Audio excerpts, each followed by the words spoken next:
Hi, this is Matthew Pure at Canadian Cycling Magazine. I'm here with Maghalie Rochette, a cyclocross racer, and she will be racing this Saturday at the Canadian National Cyclocross Championships in Winnipeg. So we're going to talk a little bit about that, but before we do, Maghalie, how's your season been this year? How's the cross season been? The season has been really great for me. I'm super happy with the races I've done. I entered this season really with a, a minding is just having fun and going all out in the races and mostly learning how to race because I think like in cyclocross we have so many opportunities to race that I feel like it was a good season to learn how to attack, learn how the race was unfolding in front of me and how I should react with that. And so that was my goal for the season. I was just entering it with that kind of mindset, and I'm super happy with the results I got, and also super happy with the learnings I've made. Still have a lot to learn though, but it's been really fun. I find that interesting that you still have a lot to learn. Like you're doing quite well. Like you said, you've had some good results. You won Night Weasels, I believe. You're second in Rochester. So what do you feel you still need to learn about? Well, I think that every racer probably would say the same thing, or every businessman. I think if you don't want to go backwards, you always need to learn, and then you're going to improve and go forward. So for me, there's a lot to learn. I mean, I was here to try to learn how to race better, and I still have a lot to learn about that and how to read the race mostly, the tactics and stuff like that. So yeah, still have a lot to learn. Yeah, I have hopefully a long career in front of me. So if I want to get better, I need to learn and improve it all. Excellent, excellent. So, this is your first season with Team Luna. You've got many good teammates, and including Catherine Pendrell, Katarina Nash, and you raced with them at Cross Vegas. What was it like racing with your team in a cross setting? It was really cool at Las Vegas, actually. We were five of the Luna team, so Teal Stetson, Georgia Gold, Katarina, and Catherine and I were there. So it was really fun. We wanted to make like a team tactics, but unfortunately I've got a really bad start and I wasn't able to play my role in the team tactics, but it's great racing with the girls. They're really helpful. They're all like big sisters and mentor to me, so I'm really lucky I have a place in the team with those girls, and it's always really fun when we get to go to the races all together. Excellent, excellent. Now you've raced at quite a few USA cycling races. I mentioned Cross Vegas, Night Weasels, Rochester. Can you tell me a bit about the significance of those US races, just in terms of your development? What I really love about the races in the USA is there's a lot of people racing. So the women's field is really big, and usually the venues are super well organized. The atmosphere around the race are great, and we don't have so many races in Canada.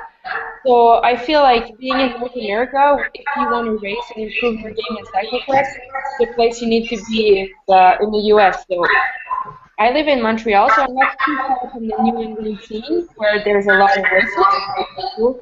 And yeah, I really enjoy racing those races. Going to those races, I feel like I can really improve and learn a lot with all the strong girls. And you mentioned that they are pretty big races, and we have a pretty big race coming up soon this weekend in Winnipeg. It seems the team there the organizers there are doing a lot. I'm going to pull up an image of the course, and I was just wondering if you could maybe speak to the course and some of its features and where you feel your strengths are in this course. So it's hard because I haven't ridden the course, so I can't really say how I feel about it, but like how I feel on the course. But just from what I can see on the map, it looks like the organizers have been putting a lot of work. It looks like a really cool little park. Seems like there's a lot of technical features, like a couple of run-ups, sand pits, stairs, barriers. So it seems like it's going to be a really fun and really challenging course. Uh, as I said, since I didn't ride the course, I can't say where my strengths will be, but I'll try to get to take advantage of every technical features, every corners, every pedaling section, and make the most out of it. Sounds like a good strategy. Now, who are you going to be watching out for the most out on the course? That's a good question. I think there's going to be a lot of people. In the past, I've had. I think last year I was ninth, and the year before I was 13 at the nationals. So I think you really can't count out everyone, especially since it's a championship. So everyone goes there, and everyone wants to win, I guess. So of course, my teammate Catherine Pendrell is going to be there. We all know she's a really strong racer. She's also a really, really great person. So I look forward to race with her. And Michael Dick's going to be there. I guess I don't know everyone who's going to be there, but I've heard like a couple of road racers. I think maybe Leah Kirchman and so yeah. I didn't really look at the start list, so I'm not sure.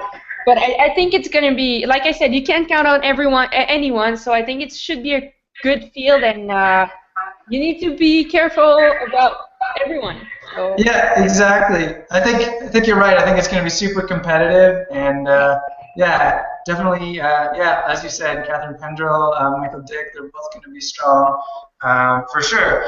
Now, it's not just a race on Saturday. There's also events coming up on the Friday in Winnipeg. You're involved in one of them. It's called Fast and Female. What can you tell me about Fast and Female? Fast and Female is an organization that is trying to encourage younger girls to stay in sports, and how they do it is they create events where they have ambassadors. So people, if they create a biking event, there's going to be cycling ambassadors. So I think a lot of other racers are going to be there this weekend, and we do activities with the girls. We chat with them. I think the goal is really to inspire young girls to stay in sport and pretty much tell her how awesome it is to be racing and to be involved in a sport, so they can get inspired to do it themselves. So I'm gonna participate in that event. I think it's Friday night. Excellent. It sounds like a very cool event for sure. Now, in your Twitter, and I've heard you say this in other interviews, you said you have cyclocross fever. Yeah. What exactly is cyclocross fever, and what are some of its symptoms? Well, I feel like, there's something about cyclocross that it just gets you. You just get so into it. So I felt it was like the disco fever in the 80s.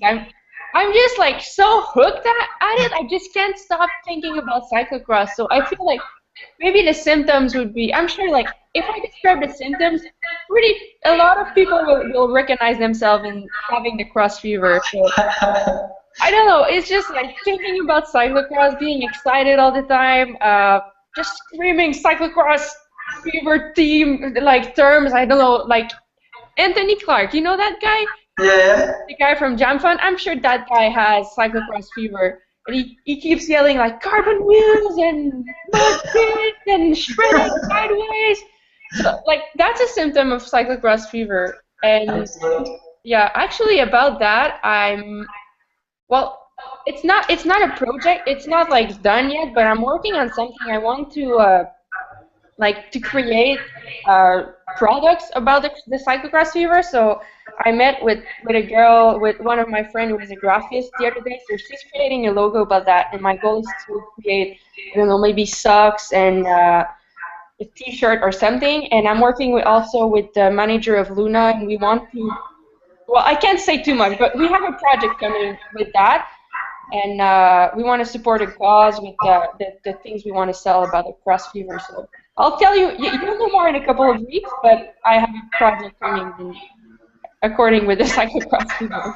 Well, that sounds pretty exciting. Do keep us posted about that because, I think cyclocross fever is spreading and, I don't want to stop it. I think it sounds very cool. Now, do you consider yourself a mountain biker who does cyclocross or a cyclocrosser who mountain bikes? That's a really good question. Can I be both at the same time? Can I be a mountain Sure. biker and cyclocrosser? It's hard because I love both equally, and I'm lucky because Luna is a team that support us in both disciplines. So I feel like since the team is equally a mountain bike and cyclocross team, I feel like I'm pretty much equally a cross and mountain bike rider. Okay, that sounds fair. Okay, one final question. It's a bit of a silly one.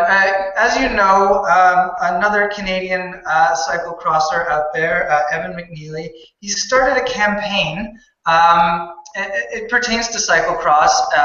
He is against knee warmers and is pro leg warmers. Now, how do you feel about just not the campaign, but leg warmers versus knee warmers? Yeah, I know Evan McNeely started that. It's a pretty funny campaign in my opinion. And I need to admit, I'm sorry, Evan, but I kind of like wearing knee warmers because sometimes I just don't know. The weather is not too bad and it's like not too hot, not too cold. So you're like, the best option for me is knee warmers. So I go for it. And a but yeah, so I like knee warmers, but I support Evan in his campaign. If he really believes in his project, I'll help him with it. And I maybe am ready to stop wearing knee warmers for the cause, but we'll see. He needs to prove his point, and he needs to. I need to talk about it with him. But Well, okay, well, that sounds fair. It sounds fair. You have your preference, but you're open to exactly. possibly. And we'll see what happens in Winnipeg. We'll see how the weather is, whether you'll need to be wearing knee warmers or leg warmers. Yeah, I think from what I saw, I think it's gonna be a leg. Well, actually, it seems pretty warm, right? It doesn't seem too bad, yeah. Yeah, so maybe it's gonna be a perfect knee warmer temperature. All right, sounds excellent. Maghalie, thank you very much for your time today, and good luck on Saturday. Thank you very much, Matthew. It was a pleasure.